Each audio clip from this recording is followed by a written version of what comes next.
El miedo es una sensación de angustia provocada por un peligro real o imaginario.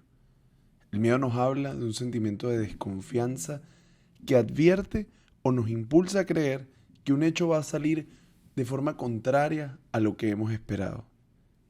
Sobre esto vamos a hablar en el episodio 21 de Fuera de Consulta. Vamos.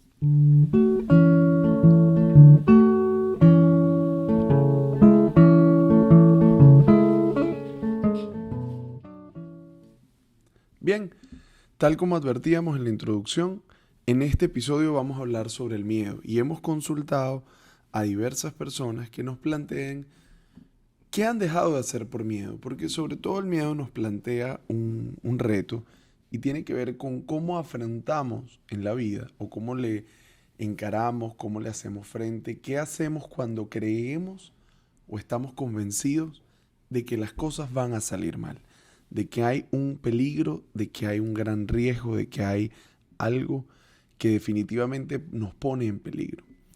Bien, lo primero que habría que plantearse, que cuestionar, que reflexionar, tiene que ver en esta medida con cómo nosotros dejamos de hacer cosas por el miedo, porque el miedo nos plantea como tres grandes escenarios. El primero de ellos es cuando nos inhibimos, cuando frente a una amenaza o riesgo permanecemos pues detenidos, nos quedamos quietos, nos aguantamos de hacer algunas cosas que queremos hacer.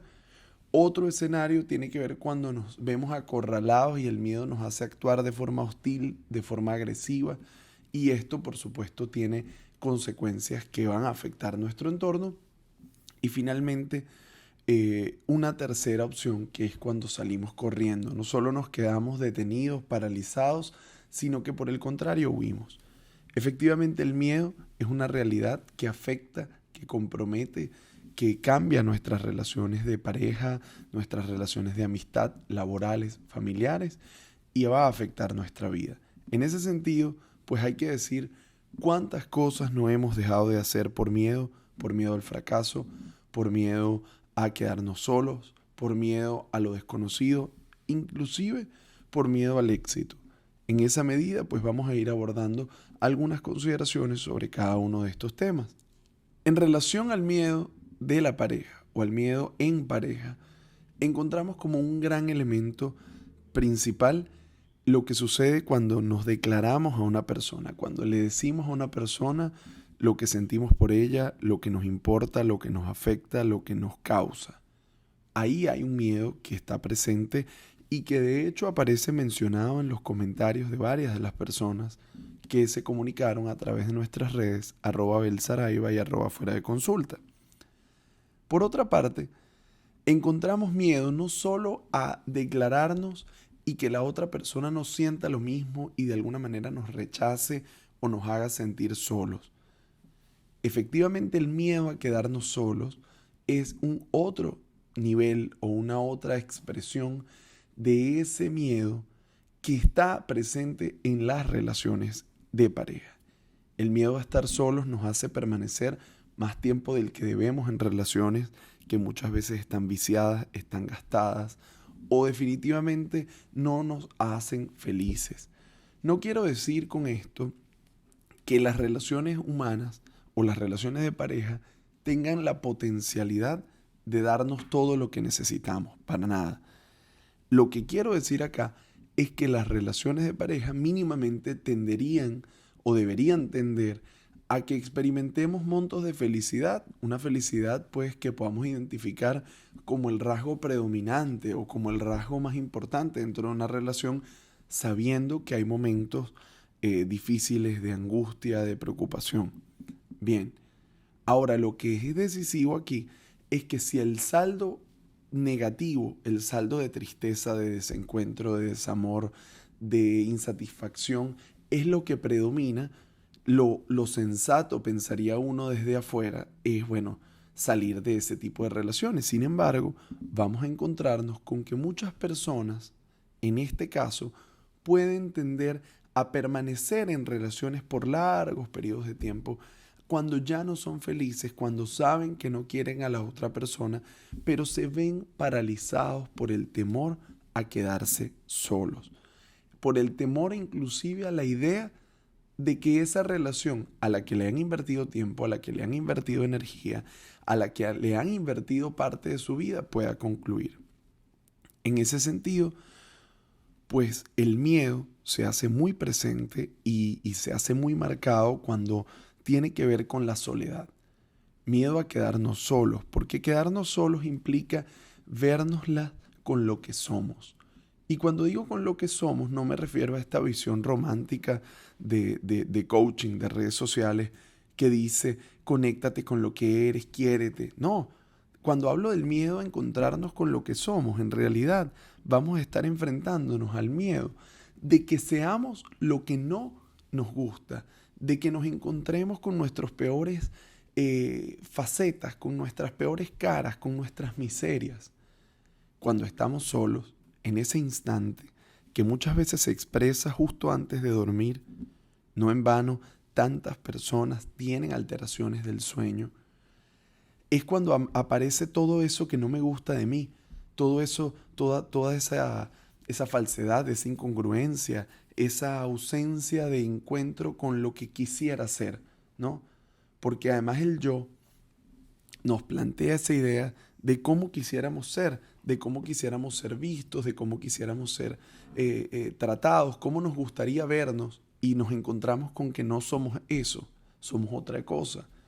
Entonces, nosotros tratamos de llenar nuestras vidas muchas veces de un conjunto de distracciones que puedan ayudarnos a lidiar con ese no encuentro o evitar ese encuentro con lo que pudiéramos ser o con lo que somos.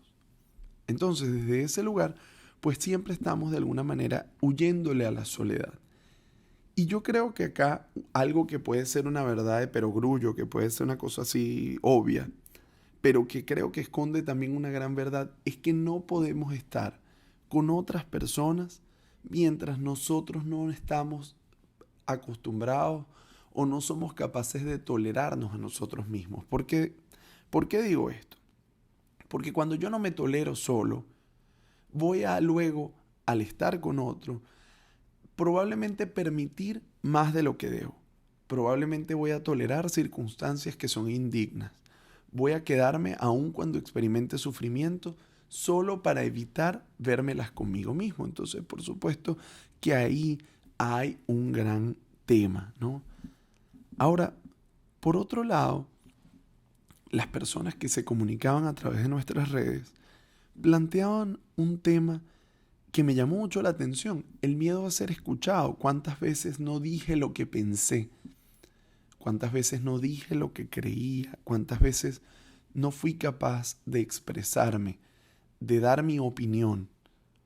Y aquí entra el temor a estar equivocado, el temor a fallar, el temor a fracasar, el temor al ridículo, el temor sobre todo a lo que los demás pueden pensar de mí. Pueden pensar de mí a partir de mis gustos, de mis opiniones, de lo que digo.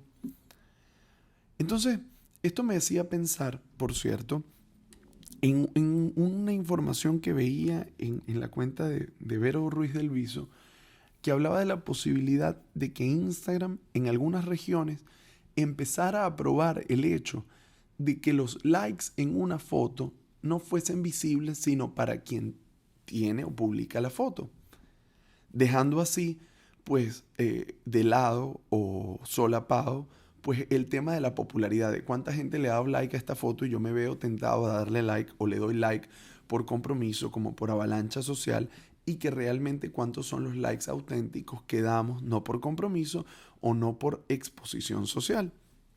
Entonces, ¿qué ocurre? Que finalmente, y a dónde conecto con esta reflexión, que finalmente nosotros estamos permanentemente atentos de cómo el otro va a interpretar lo que decimos, cómo el otro va a interpretar lo que publicamos, si al otro le va a gustar o no le va a gustar, si me va a aceptar o no me va a aceptar, si me va a validar. Y dentro de todo este temor de aceptación, de querer ser tomado en cuenta, de querer ser validado, de querer ser recibido, en esa medida entonces termino yo por sacrificar o se me extravía, por decirlo de alguna otra manera, la felicidad. Se me extravía la felicidad, se me extravía el deseo y entonces me veo sencillamente a merced, me veo sometido a lo que el otro quiere de mí y termino por olvidar o por siquiera preguntarme qué es lo que yo quiero. A ver, luego tenemos entonces ese gran miedo a equivocarnos, ese gran miedo a vernosla con este tema, sobre todo que nos va a ayudar a conectar con las relaciones de pareja, con las relaciones de amistad, con las relaciones humanas en general. Y tiene que ver con la idea de, si yo pongo límite, si yo pongo fin a algo, ¿qué pasaría si? ¿No? ¿Será que, y si me equivoco? Y si yo le digo a esta persona que no quiero seguir a su lado y resulta que después sí era la persona para mi vida, ¿qué pasa si yo me voy de este trabajo que no me gusta, pero resulta que era el que mejor me convenía? ¿Y qué pasa si? ¿No? Porque además nos cuesta mucho decidir porque quisiéramos tener garantías. Quisiéramos tener la garantía de que lo que estamos haciendo está bien, de que lo que estamos haciendo es lo que mejor nos va a convenir. Quisiéramos tener garantías para la vida. ¿Dónde nos vemos en un gran inconveniente? Que no las hay.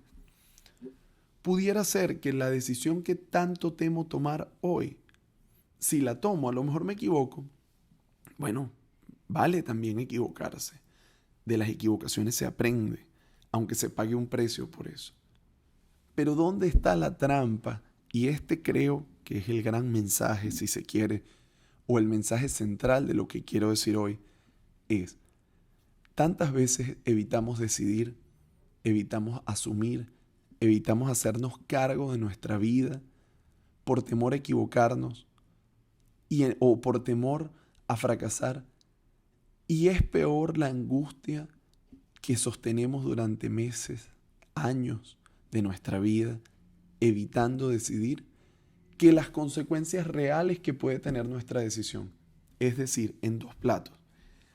A veces quiero evitar tanto equivocarme y sufro en el proceso evitando equivocarme, que pierdo de vista que el sufrimiento que he aguantado en el tiempo para no cometer un error termina siendo peor que el de asumir el costo de las propias decisiones. Hay una máxima lacaniana que dice: toda elección implica una pérdida. Eso significa también que cada vez que elegimos dejamos por fuera algo y ese es el costo que tenemos que pagar.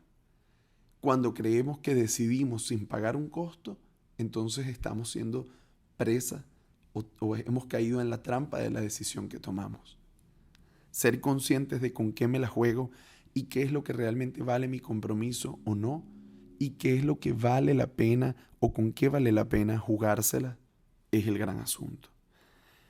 Este episodio del día de hoy llega a su fin. Ha sido grabado de manera excepcional en la ciudad de Panamá, porque me encuentro de viaje haciendo pues parte de mi trabajo, y aprovechamos este tema que no era el tema original que estaba planteado por sugerencia de Carlos Trapani, que hablaba y me decía: oye, ¿qué tal si hablar del miedo?